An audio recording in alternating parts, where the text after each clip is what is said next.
هقطع حاجة من الفيجن بورد بتاعت السنة دي، ولو عايزين تعرفوا ايه هي كملي الفيديو ده للآخر. ازيكم يا بنات، عاملين ايه؟ وحشتوني جدا جدا جدا. يلا بينا نبدأ فيديو النهاردة ويوم النهاردة لا كان على البال ولا على الخاطر ولا كان متخطط له اصلا. هو جه صدفة رهيبة كده. سبحان الله بجد، والله انا مستغربة بجد ازاي الحاجة دي حصلت بجد، بس يعني انا مبسوطة والحمد لله منها. بصوا، انا كنت كاتبه في الفيجن بورد بتاعتي بتاعت السنه دي ان انا كنت عايزه ازور الاماكن اللي هي الاماكن بتاعت مصر القديمه يعني وكده. انا بحب مصر القديمه جدا، احنا رحناها كتير بس مش كنا يعني ايه اللي هو ايه بندخل جواها قوي، فاهمين؟ فانا كنت نفسي اروح مصر القديمه. حلو كده. جه في يوم بابا كان رايح يكشف، تمام، هناك في رمسيس. فانا قلت له هاجي معاك، انا كده كده ما عنديش امتحانات، فانا قلت له هاجي معاك. رحنا بقى يا جماعه، قعدنا نتمشى في رمسيس كتير، واحنا هنا في الوقت ده مكان الكتب دي كنا في رمسيس. ودي كده كانت اول حاجه شفتها ودخلت قلبي قوي قوي قوي لان انا بحب الكتب جدا. ودي تاني حاجه شفتها برضو كانت الناحيه التانية، كانت قصادي بالظبط. بجد يا جماعه، المظهر تحفه، والاجواء هناك جميله قوي قوي قوي بجد. هنا بقى بدأنا نلف بقى وندخل بقى في مصر القديمة وكده. انا عايزة اقول لكم احنا رحنا اماكن كتير جدا، ومنهم مكان نسيت اصوره لكم. انا نسيت اصور لكم وانا في الفجالة. انا نزلت الفجالة يا جماعة، وكنت اول مرة في حياتي انزل الفجالة. انا طول عمري بسمع عنها بس عمري ما نزلتها. انا كرويدة عمري ما نزلتها.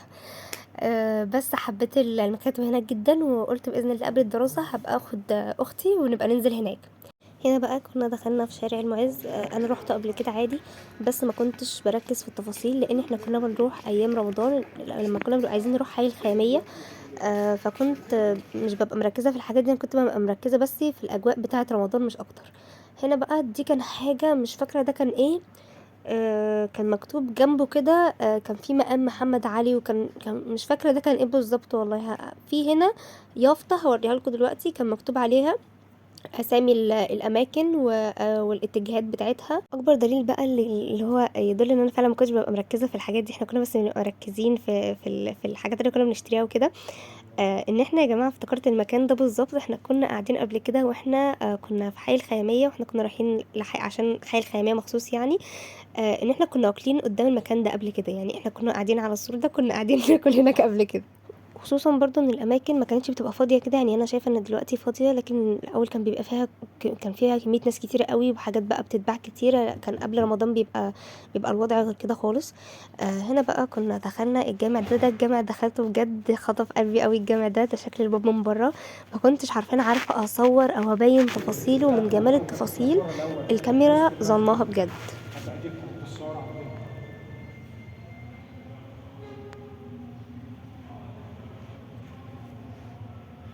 صور الدرجة. وممكن في السرعة بالإبرة لأن عايز يخالف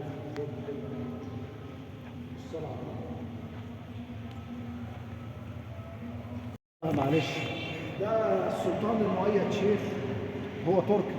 هو انسجن هنا 6 سنين عشان ما يمسكش حكم مصر، ونادر لو خرج من السجن حي هيبني مسجد.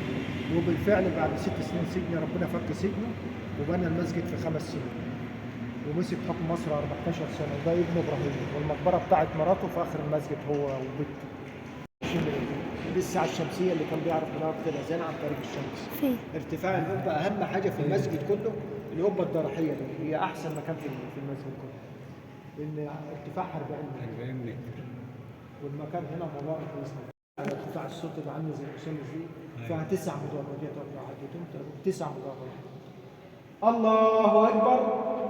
كان بيأذن هنا بنفسه عشان ما كانش فيه أجهزة أول. الباب اللي دخلته منه عليه رسمة في المصحف القديم اسمها البخاري، بتلبس الباب على الشمال. أما الباب الخارجي باب السلطان حسن.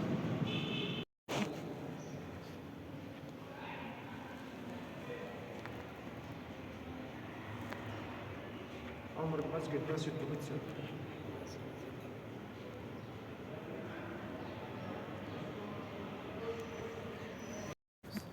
هي أفضل هي المكتوبة على الخشب، صعب علينا شوية. انتم بتوع الخطوط هم اللي بيعرفوا يقروها برضه.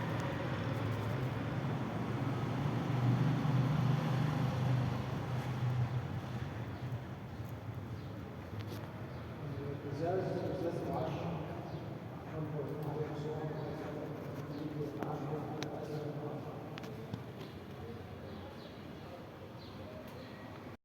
هنا بقى احنا كنا في الشارع بتاع حي الخيامية. ده اللي كنا بنجيه في رمضان. اول مرة اشوفه بره رمضان، ما كنتش عارفه ان الحاجات دي بتتباع في شارع الخيامية. فانا اتصدمت كتير بصراحه من حاجات كتير، من اماكن كتير انا ما كنتش واخده بالي منها. يعني اتضح ان احنا دخلنا اماكن كتير قوي. لان احنا اكيد مش بندخل حي الخيامية من مكان رئيسي كده، لا احنا بندخل من الشوارع دي كلها. بس احنا طبعا ما كناش بنبص للاماكن دي خالص. هنا بقى كنت بوريكم متحف فن اسلامي. باذن الله الخطه الجايه هتبقى فيه يعني باذن الله. هنا بقى كنا بدانا ندخل للحسين. الحته اللي فاتت دي كانت الحسين. هنا بقى بدانا عند خان الخليلي. ده كان في شارع خان الخليلي. بجد يا جماعه الشارع ده تحفه. في كميه تحف رهيبه. انا شفت ريلز كتير عنه. ماشي. بس للاسف مش بيبقى باين قوي بالنهار قد ما بيبان بالليل. يعني انا قلت لبابا عشان هو مش باين قوي، قلت له عايزين نبقى نيجي بالليل في مره. ماشي.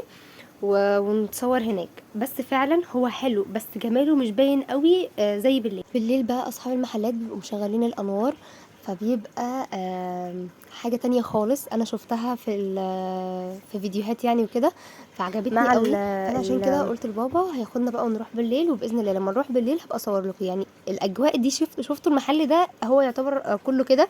فالاجواء دي اكتر حاجه هتلاقي معاها هي فعلا بالليل عشان بتظهر اكتر. بصراحة أنا مبهورة بجمال مصر القديمة، والله العظيم بجد مبهورة بيها. يعني عشان أول مرة أركز قوي كده في الأماكن، بجد أركز فيها قوي. حاليا احنا روحنا خلاص، وصليت وكلت وظبطت حالي. هقعد بقى دلوقتي عشان عندي سكريبت عايزة اكتبه. ايه هو السكريبت يا جماعة؟ بصوا الفيديو اللي فات انا ما قلتلكوش، فانا هقول لكم عشان الناس اللي مش عندها تيك توك. بصوا انا بدات في مجال اللي هو UGC كونتنت كريتور. انا كان نفسي ابدا في الموضوع ده بقالي شويه، بس كنت متوتره. انا كنت في اعدادي بعمل الموضوع ده اصلا. بس بصراحه بس يعني قفلته ورجعت تاني. بس ورجع حاسه اني خايفه مكسوفه متوتره مش عارفه ايه الكلام ده كله، بس عادي يعني في البدايه كده وبعدين هبقى عادي يعني. المهم دلوقتي عندي حاجه معينه هعمل عليها ريفيو. تمام. وهي الشركة بتاعت كوكو اهي دي. فانا دلوقتي عايزة اقعد اكتب كده تجربتي معاهم في الكشكول ده. تمام.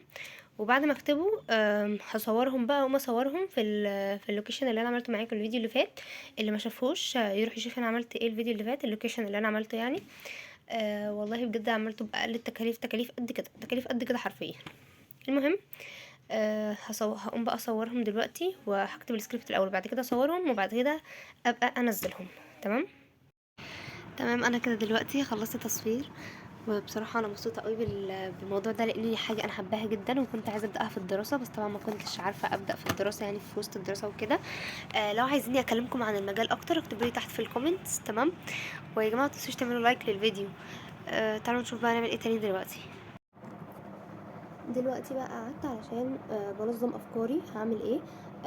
بنظم الافكار، الفيديوهات اللي هعملها، وحاجات كتير كده عايزه اعملها انا برضو ليا لنفسي في الاجازه، وهشاركها معاكم باذن الله. فاعملوا سبسكرايب بقى وشجعوني، واكتبوا لي تحت في الكومنتس عايزين نعمل ايه في الاجازه كده، او هتعملوا ايه في الاجازه. شاركوني يعني يمكن نستفاد من بعض. وبس كده هكتفي بهذا القدر من التصوير اليوم، علشان اقعد اظبط حاجتي واكمل حاجتي اللي انا عايزه اعملها. ولو عندكم افكار للاجازه يعني، ولو عندكم افكار جديده للفيديوز وكده، فاكتبوا لي عليها تحت في الكومنتس. وبس ده كان فيديو النهارده. ما تنسوش تعملوا لايك للفيديو، سبسكرايب للقناه، وتفعلوا زر الجرس عشان يوصلكم كل فيديو جديد انا بنزله. بس ده كان فيديو النهارده. باي باي.